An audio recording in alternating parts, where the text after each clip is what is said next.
Hello students, कैसे हो सभी लोग। आज हम इस वीडियो में हमारा मराठी का चैप्टर 2 जिसका नाम है श्यामचे बंधु प्रेम, इसके हम क्वेश्चन आंसर करेंगे। इसके लिए आप वीडियो आखिरी तक ज़रूर देखना, ठीक है। तो देखो, इसमें सबसे पहले कि आपको शब्दार्थ और देखो, मैंने इस चैप्टर का एक्सप्लेनेशन ऑलरेडी डाल दिया। अगर आपने नहीं देखा हो तो आप हमारी 7th स्टैंडर्ड की प्लेलिस्ट से जाकर आप वहाँ से देख सकते हो, ठीक है। तो देखो, इसमें शब्दार्थ में फर्स्ट क्या है, स्वाद, जिसका मतलब होता है चौ या टेस्ट आप बोल सकते हो, ठीक है। बाकी क्या है सेकंड में, रोजगारी होणे मतलब कि काम धंद्याला लागणे, मतलब जॉब पे लगना आप बोल सकते हो, ठीक है, एम्प्लॉयमेंट।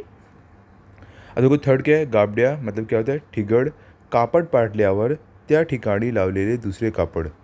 देखो क्या बोल रहे कि कपड़ा अगर फट जाता है तो जो दूसरा कपड़ा ला उस पे रख कर जो अब देखो कपड़ा अगर कहीं से फट गया है तो उस पर कपड़ा रख के छोटा सा सिल देते हैं ना, ताकि वो अच्छा दिखे।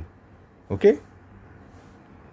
अब फोर्थ में क्या देखो, डोळे अश्रुनी नहाणे मतलब कि डोळ्यातून अश्रू ओघळणे मतलब कि आंखों में आंसू आ जाना आप बोल सकते हो। पार्या मतलब क्या था, ओढ़ा।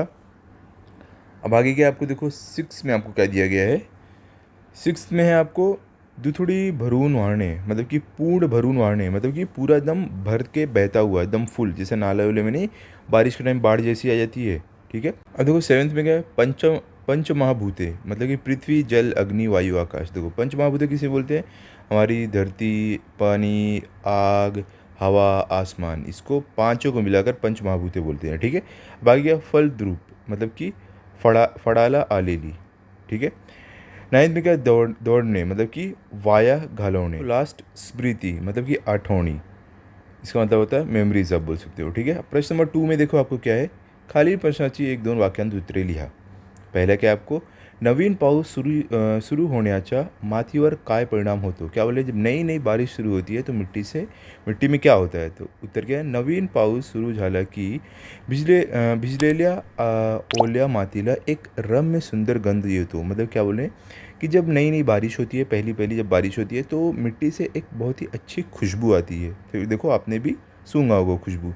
सेकंड क्या है, श्याम ने कोणता निश्चय केला होता। क्या बोले, जो श्याम है उन्होंने कौन सा निश्चय किया था ये चैप्टर में, जो बड़े भाई श्याम है। तो उत्तर क्या है, आपल्या धाकट्या भावाला नवीन कोट किंवा सदरा शिवू न्यायचा असा निश्चय श्याम ने केला होता। क्या बोल रहे हैं कि जो श्याम था वो अपने छोटे भाई के लिए नया कोट या सदरा सिलेगा, ऐसा उसने निश्चय किया था, ठीक है। थर्ड क्या है, लहान भावाला आईने कसे समजावले। क्या बोले, छोटे भाई को मम्मी ने कैसे समझाया। तो उत्तर क्या है, तुझे अन्नदाता मोठे होतील, कामवायला लागतील, मग तुला 6 महिन्यांनी नवीन नवीन सदरा शिवतील। क्या बोले, आई ने बोला कि जब तेरे जो ये बड़े भाई है जब बड़े हो जाएंगे, काम पर जॉब पर लग जाएंगे, तब मैं तुझे हर जो महीने जो नया फेस्टिवल आएगा हर महीने मैं तुझे नया सदरा दूंगी, कोट दूंगी।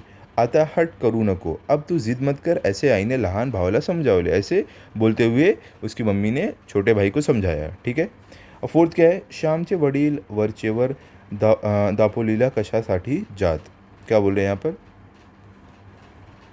कि जो श्याम के वडील थे वो दापोली क्यों जाते थे। तो उत्तर क्या है, श्यामचे वडील कोर्ट कचेरीच्या कामासाठी वरचेवर दापोलीला जात। क्या बोल रहे हैं कि श्याम के जो पिताजी थे वो कोर्ट कचेरी के काम से दापोली जाते थे, ठीक है, वहाँ पे काम करते थे।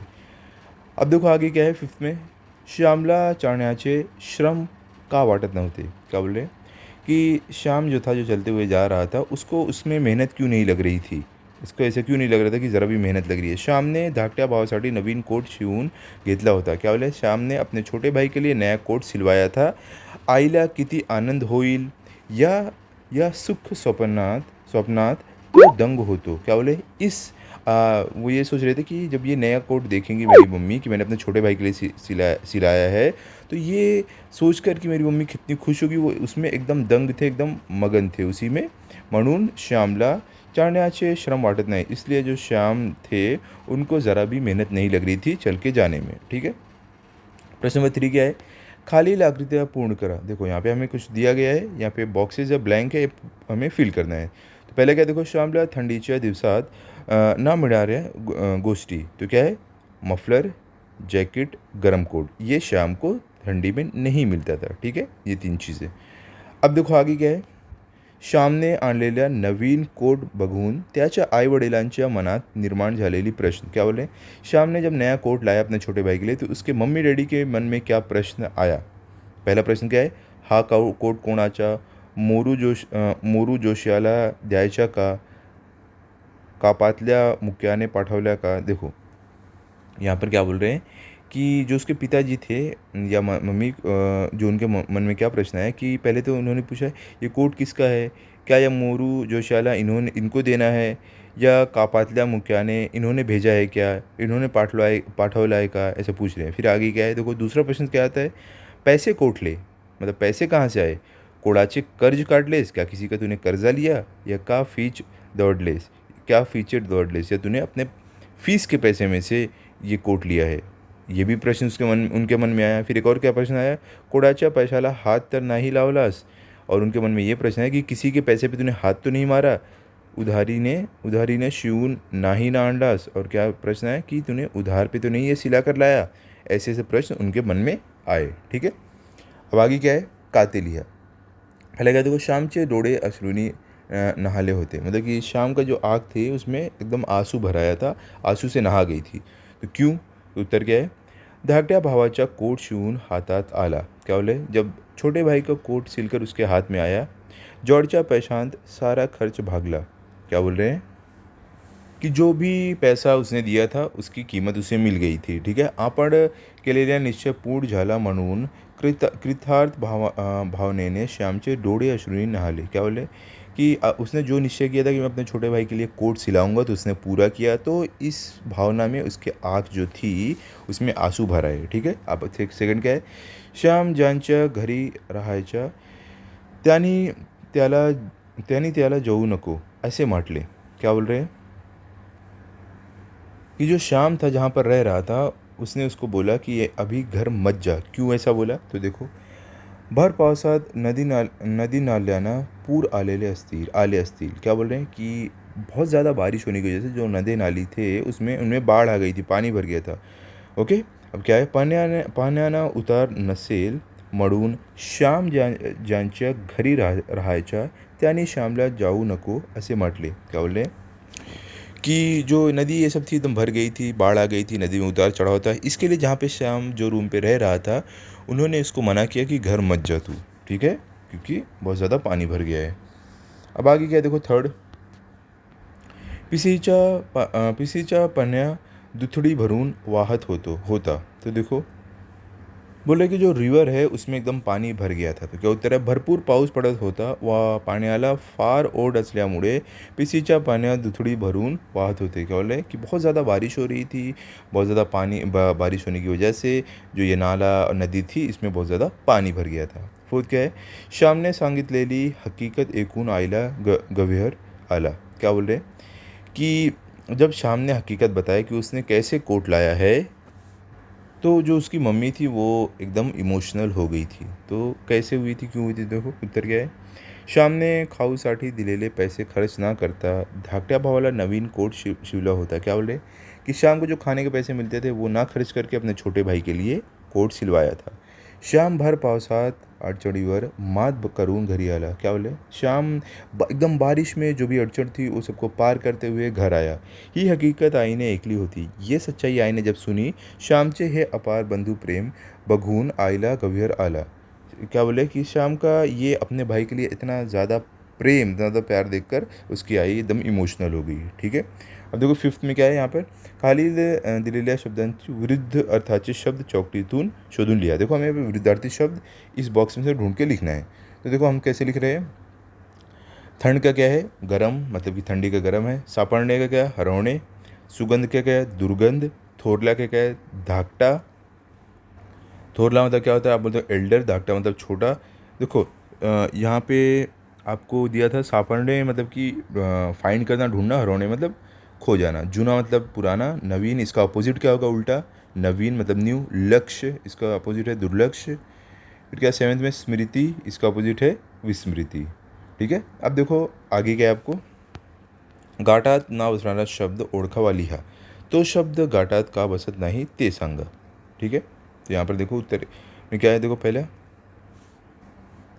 समीरा विनीत, त्यानी, निखिल। तो देखो इसमें जो फिट नहीं हो रहा है वो आपको यहाँ पे लिखना है निकाल के। तो क्या है, देखो पहला क्या है, त्यानी, ठीक है, ये हमने लिख दिया। तो देखो यहाँ पे इसका एक्सप्लेनेशन क्या है, त्यानी क्यों लिखा है यहाँ पर, समीरा, विनीत, निखिल हा सर्वनामे आहेत, त्या गाठात त्यानी हे एकाच सर्वनाम आहे, म्हणून तो गाठात ना बसणारा शब्द है। क्या बोल रहे हैं कि समीरा, विनीत, विनीता और निखिल जो है ये नाम है और त्यानी क्या सर्वनाम है, इसके लिए ये ग्रुप में नहीं बैठ रहा है, इसको अलग लिख दिया। फिर सेकंड क्या है, मी सातपुते त्याने तिला, तो यहाँ पे क्या लिखा है, सातपुते। इसका एक्सप्लेनेशन क्या है, नीचे देखो दिया है, या गाठात मी, त्याने, तिला हे सर्वनाम आहेत व सातपुते हे एकच नाम आहे, म्हणून तो गटात ना बसणारा शब्द आहे। क्या बोले कि जो ग्रुप है जो हमने अभी ऊपर देखा है, इसमें मी, त्याने, तिला ये सब सर्वनाम है, लेकिन सातपुते जो है ये क्या है, ये नाम है, इसके लिए ग्रुप में नहीं बैठ रहा है, ठीक है।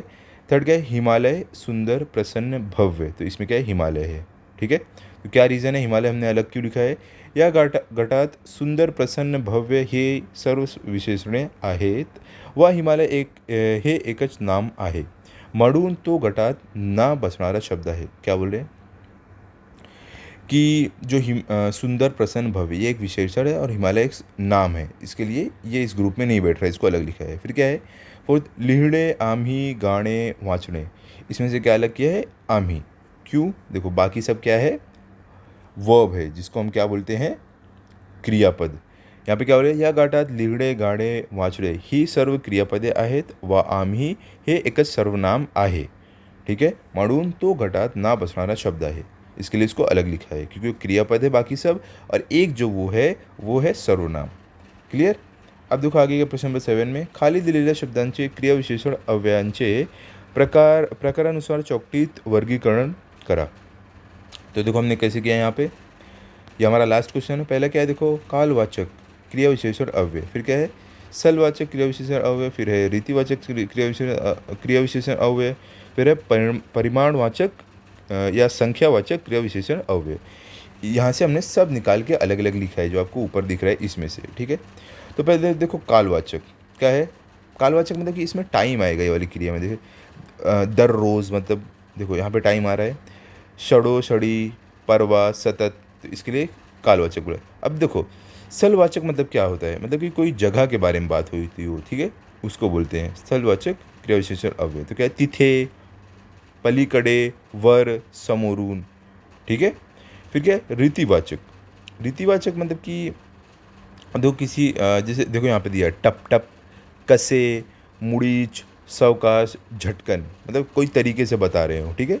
लास्ट में क्या, परिमाणवाचक या संख्यावाचक, इसमें कैसे रहेगा, एक नंबर रहेगा कि कितना, पूरा, 2, 3 ऐसे रहेगा। तो देखो क्या है, अतिशय, पूर्ण, ज़रा, थोड़ा, तो इसमें से सब हमने निकाल के लिखा है इसी तरीके से। समझ गए कैसे लिखा है, ओके। तो यहाँ पे हमारा चैप्टर कंप्लीट हो गया है। आई होप आपको अच्छे से समझा होगा, इसको अच्छे से लिख लो, लर्न कर लो, ताकि अगर आपका टेस्ट हो तो आपके फुल मार्क्स है। मिलते हैं अगले वीडियो में। अगर आपकी वीडियो अच्छा लगा तो इस वीडियो को लाइक करो, अपने सभी दोस्तों के साथ शेयर करो। Thank you.